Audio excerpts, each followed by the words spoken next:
അസ്സലാമു അലൈക്കും വറഹ്മത്തുള്ളാഹി വബറകാതുഹു.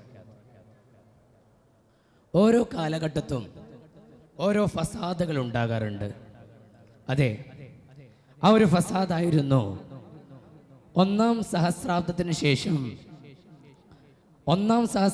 വേണ്ടി മാത്രമാണ് നബി സല്ലല്ലാഹു അലൈഹി വസല്ലമയെ നിയോഗിക്കപ്പെട്ടത് എന്ന ഫസാദ്. ആ കാലഘട്ടത്തിൽ നുബുവത്ത് എന്താണ് അതിനെ വരച്ച് കാണിച്ചു കൊടുക്കുകയായിരുന്നു ആ പണ്ഡിതൻ.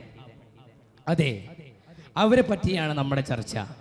അൽ-ഫൈസാനി, മുജദ്ദിദ് അൽ-ഫൈസാനി, അതെ, രണ്ടാം സഹസ്രാബ്ദത്തിൻ്റെ പരിഷ്കർത്താവ്.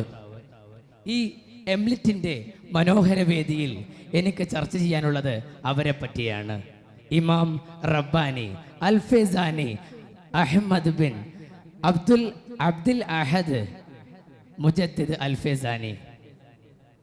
അതെ, അവർ ഹിജ്റാബ്ദം 971 ശവ്വാൽ 14 പഞ്ചാബിലെ, അങ്ങ് നോർത്ത് ഇന്ത്യയിലുള്ള പഞ്ചാബിലെ സർഹിന്ദിൽ പൂജാതനാകുന്നത്.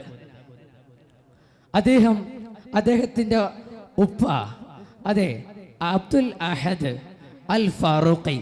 എന്താണ് അൽ ഫാറൂഖിയുടെ ഉദ്ദേശം എന്ന് വെച്ചാൽ, അൽ ഫാറൂഖ് എന്ന് പറയാനുള്ള കാരണം അവരുടെ കുടുംബ പരമ്പര ഉമറുൽ ഫാറൂഖ് തങ്ങളിലേക്ക് ചെന്നെത്തുന്നതായിരുന്നു.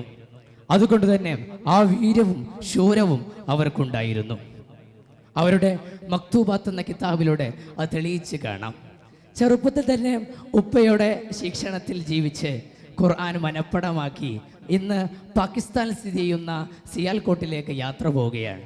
അവിടെ നിന്ന് മൗലാന കാശ്മീരിയുടെ ശിക്ഷണത്തിൽ പഠിക്കുകയും പിന്നെ ഹറമൈനിലേക്ക് പോവുകയായിരുന്നു നമ്മുടെ ശൈഖവറുകൾ.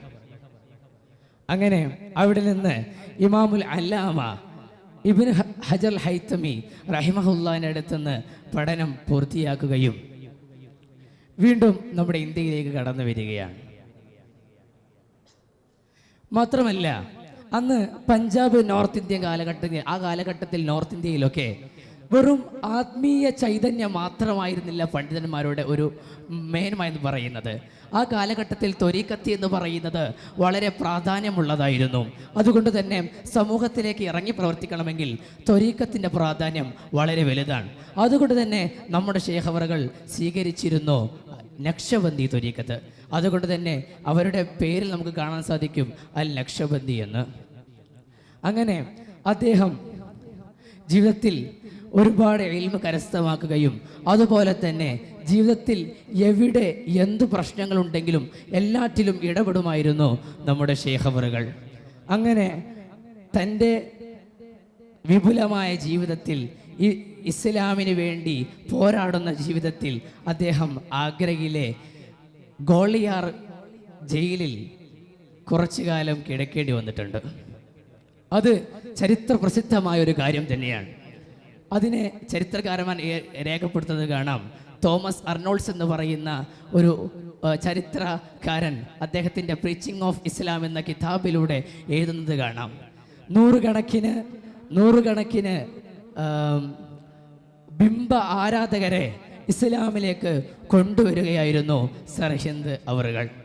അതുകൊണ്ട് തന്നെ അവരുടെ പ്രബോധന ശൈലി അത് വളരെ പ്രാധാന്യമുള്ളത് തന്നെയാണ്. എന്തുകൊണ്ടാണ് അവരെ ജയിലിൽ അടക്കപ്പെട്ടത് എന്നത് ഒരു ചോദ്യചിഹ്നമാണ്. അതിന് മറുപടി പറയുന്നത് ചരിത്രകാരൻ പല രൂപത്തിലാണ്. അതിൽ അന്ന് അക്ബർ ചക്രവർത്തി രാജാവിൻ്റെ ഒരു സംഗതിയുണ്ട്, നിങ്ങൾക്കറിയാം, വഹ്ദത്തുൽ വുജൂദ് എന്നാണ്. ആ വഹ്ദത്തുൽ വുജൂദിനെതിരെ തീവ്രമായ വികാരപരമായ ഒരുപാട് കത്തുകൾ ജഹാംഗീറിലേക്ക് അയച്ചിട്ടുണ്ടായിരുന്നു.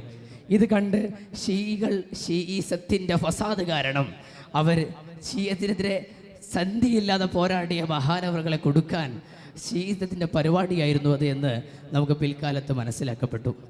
അങ്ങനെ 1029 ജയിലിൽ നിന്ന് മോചിതനായി, 1029 ജയിലിൽ നിന്ന് മുതലായി. അതുപോലെ തന്നെ ഒരുപാട് പ്രവർത്തനങ്ങൾ.